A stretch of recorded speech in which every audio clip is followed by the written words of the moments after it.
Ese utekereza ko Fabiola azacika umugore ngo ni Mutoni ubigenze bite? Utekereza ko Fabiola azahungira he ko tubona none Mutoni akomeje kuba yamugendaho ku rwego rwo hejuru?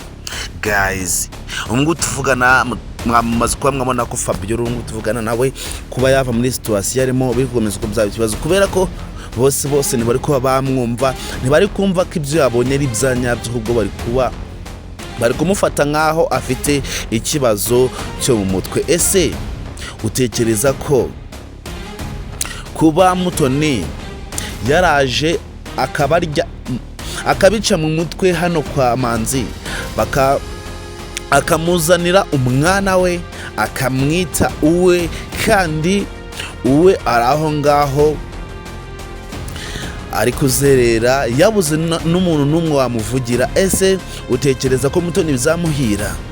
Turi kubona ko Mutoni imipango ze zose yapanze umunsi ku munsi ziri kugenda zikunda. Ese niko bizakomeza? Utekereza ko ibikorwa byose ari gukorera Fabiola umunsi ku munsi bizageraho bikamuhira? Guys, Manzi we yamaze kwakira umwana bamuzaniye, kandi tuzi neza ko twebwe uyu mwana bamuzaniye atari wewe mwibarutse. Ese ujya utekereza mu gihe none Manzi amaze kuba yamenye ukuri ikintu azakora? Guys, mwayikaze. Niba rwo bwa mbere wowe wisanze hano kuri iyi channel, icyo tugusaba ni ukuba wadutera inkunga yo kuba wakanda kuri buto ya subscribe, ubundi tukajyana mu bikorwa byose tuzaturi gutegura umunsi ku munsi kuri filime yacu Tears of Love. Icyo tugusaba ni uko watanga utekerezo ukaba watubwira nawe ukuntu uri kwimva kuri filime yacu Tears of Love. Ese ubona Mutoni na Fabiola bizarangira ute? Fabiola we twamaze ko twabona ko yamaze kuba yanga uyu mwana bamuzaniye.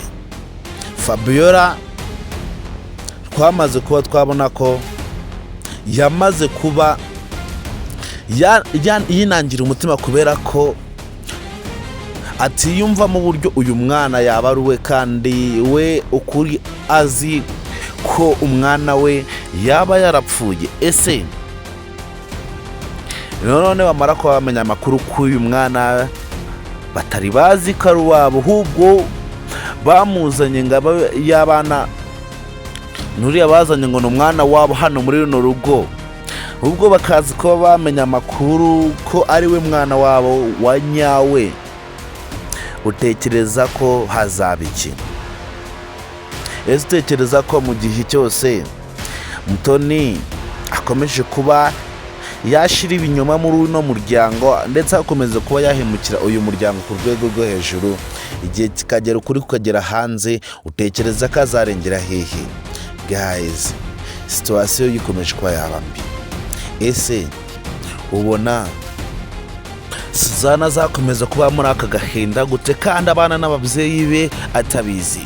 Ese Mutoni n'umukobwa we Hirwa kuba barakomeje kuba bazana bino binyoma muri uyu muryango, ndetse Suzana bagakomeza kuba bamushira mu rujijo, niwe bamubwira ukuri kose kandi ari nabo bamuzanye hano, kandi akabari nawe washyizeho umuhate wo kuba yashakisha Fabiola na Manzi kugeza babonye, kandi atanazi ko ari ababyeyi be ahubwo arimo kubashakira Hirwa.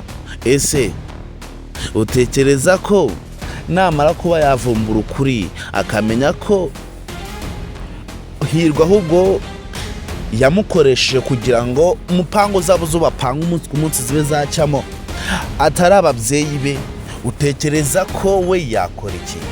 Guys, turabizi ko Suzana amaze kuba yateseka ku rwego rwo hejuru. Turabizi ko Suzana amaze kuba yababara ku rwego rwo hejuru, igihe cyose ahora yigunze ashakisha uburyo azabona ababyeyi be, ariko yabuze n'ikintu na kimwe yakora kugira ngo abe yatuza. Ese Suzana utekereza ko ukuri azagera akamenya ababyeyi be abari bo? Guys, murabizi ko kwenda ati n'amagambo, murabizi ko ibikorwa bidushira imbere. Nimbageze hano nugere utabanje ware nimbakanze kuri buta subscribe muri tareka ubi wayikanda kujya tujyana mu biganiro byose ya filime ya Tears of Love. Rero n'abatindiye kongera duhure kuri episode kuri ya filime ya Tears of Love, ndabakunda cyane, mwana n'agaciro hano kuri channel.